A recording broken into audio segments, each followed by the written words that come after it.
రేవంత్ రెడ్డి పాలన ఎట్లా తయారైందంటే విపరీత కాలే వినాశ బుద్ధి అన్నట్టు ఇవాళ అడ్డగోలు వ్యవహారాలకు రేవంత్ రెడ్డి గారి ప్రభుత్వం పాల్పడతా ఉంది. ఈ ప్రభుత్వం చేసే అన్యాయాల అక్రమాల పరంపర చివరికి దేవాలయాలకు మఠాలకు కూడా తప్పని పరిస్థితి ఏర్పడ్డది. ఆనాడు కేసీఆర్ గారి ప్రభుత్వం 2019 సంవత్సరంలో కోకాపేట్లో సర్వే నంబర్ 240లో శారదా పీఠానికి 2 ఎకరాల స్థలాన్ని ఆనాడు క్యాబినెట్ కేసీఆర్ గారి క్యాబినెట్ ఈ 2 ఎకరాల స్థలాన్ని శారదా పీఠానికి కేటాయించడం జరిగింది. అయితే శారదా పీఠం ఆ 2 ఎకరాల స్థలాన్ని కేటాయిస్తే వారు దాదాపు 1,05,00,000 రూపాయలు చెల్లించి ఈ ల్యాండ్ను రిజిస్ట్రేషన్ చేసుకున్నారు. ప్రభుత్వానికి చట్టబద్ధంగా 1,05,00,000 రూపాయలు డబ్బు చెల్లించి రిజిస్ట్రేషన్ చేసుకున్నారు. అంతేకాకుండా దాదాపు 23 లక్షల రూపాయలు చెల్లించి హెచ్ఎండిఏ నుంచి అన్ని అనుమతులను కూడా శారదాపీఠం తీసుకోవడం జరిగింది. మరి ఇక్కడ చక్కటి దేవాలయాన్ని శారదా స్వరూప రాజశ్యామల అమ్మవారి దేవాలయాన్ని నిర్మించారు. ఈ దేవాలయంలో ప్రతిరోజు పూజలు జరుగుతూ ఉన్నాయి. ఈ దేవాలయ ప్రారంభోత్సవంలో పెద్ద స్వామీజీ గారితో పాటు అనేక మంది హైకోర్టు న్యాయమూర్తులు, ఎంతోమంది ఉన్నత అధికారులు, భక్తులు అందరి సమక్షంలో ఈ దేవాలయ ప్రతిష్టా కార్యక్రమం జరిగింది. మరి ఆ రోజు నుంచి ఈ రోజు వరకు కూడా ప్రతిరోజు పూజా కార్యక్రమాలు ఇక్కడ జరుగుతూ ఉంటాయి. శారదాపీఠం ఆధ్వర్యంలో హైదరాబాద్లో దాదాపు 16 దేవాలయాలు నడుస్తున్నాయి. లక్షలాది మంది భక్తులు హైదరాబాద్లో ఉన్నారు. మరి శారదాపీఠం వైజాగ్లో ఉంటే హైదరాబాద్లో కూడా శారదాపీఠాన్ని నిర్మించాలని చెప్పి ఆనాడు కేసీఆర్ గారు 2 ఎకరాల స్థలం ఇస్తే అద్భుతమైనటువంటి పీఠం ఇక్కడ నిర్మాణం అయిపోయింది.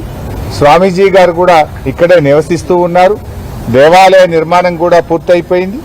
ఇక్కడ ఒక గోశాల నిర్మాణము, నిత్య అన్నదాన కార్యక్రమము, అదేవిధంగా వేద పాఠశాల ఇవన్నీ ఇక్కడ నిర్మిస్తూ ఉన్నారు. వేదం ఎక్కడుంటే అక్కడ మరి ఆ రాష్ట్రం సుభిక్షంగా ఉంటుంది. ఒక వేద పాఠశాల, ఒక గోశాల, అమ్మవారి ఆలయము, నిత్య అన్నదాన కార్యక్రమము ఇవన్నీ జరగడం రేవంత్ రెడ్డి గారు నీకు ఇష్టం లేదా అని నేను అడుగుతా ఉన్నా.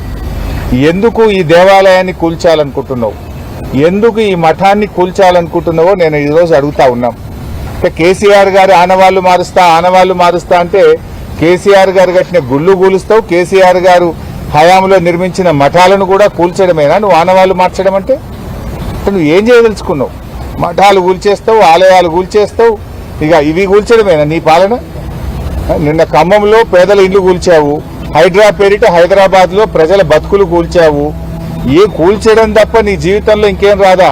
పేదల ఇల్లు కూల్చడము, మఠాలు కూల్చడము, దేవాలయాలు కూల్చడమే తప్ప నీ పాలనలో నిర్మాణం లేదా అని నేను అడుగుతా ఉన్నా. ఎందుకు ఇలా శారదాపీఠం వెంట పడ్డావు? ఇంకెక్కడ స్థలం లేదా నీకు? హైదరాబాద్ మెట్రో వాటర్ వర్క్స్ వాళ్ళు ఒకవేళ ఏదైనా డ్రింకింగ్ వాటర్ కు చేయాలంటే ఇదే సర్వే నంబర్ 240 రోడ్ అవతల 17 ఎకరాల ప్రభుత్వ స్థలం ఉంది కదా. ఇప్పుడు రోడ్ యువతల మఠం ఉంది, రోడ్ అవతల 17 ఎకరాల ప్రభుత్వ స్థలం ఉంది. అక్కడ కట్టొచ్చు కదా. వాటర్ వర్క్స్ బిల్డింగ్ కట్టాలంటే, వాటర్ వర్క్స్ ఫెసిలిటీ చేయాలంటే అక్కడ కట్టొచ్చు కదా. అదేమో నీ అల్లునికి అప్పచెప్పినావు. ఇగో ఇది నేను సమాచార హక్కు చట్టంలో ఈ కోకాపేట్లో సర్వే నంబర్ 239, 240లో మైనింగ్ కోసం ఎవరికైనా భూములు కేటాయించారా అని నేనే అడిగాను. అడిగితే ఇది ప్రభుత్వం యొక్క సమాధానం. ఇందులో స్పష్టంగా చెప్పినారు, సర్వే నంబర్ 239, 240లో భాగ్యలక్ష్మి మైన్స్ అండ్ మినరల్స్ వారికి మేము 10 ఎకరాల భూమి కేటాయించామని చెప్పారు. కేటాయించింది 10 ఎకరాలు, కబ్జా పెట్టింది 17 ఎకరాలు. అఫ్ కోర్స్ ఇదంతా మళ్ళా వేరే విషయం.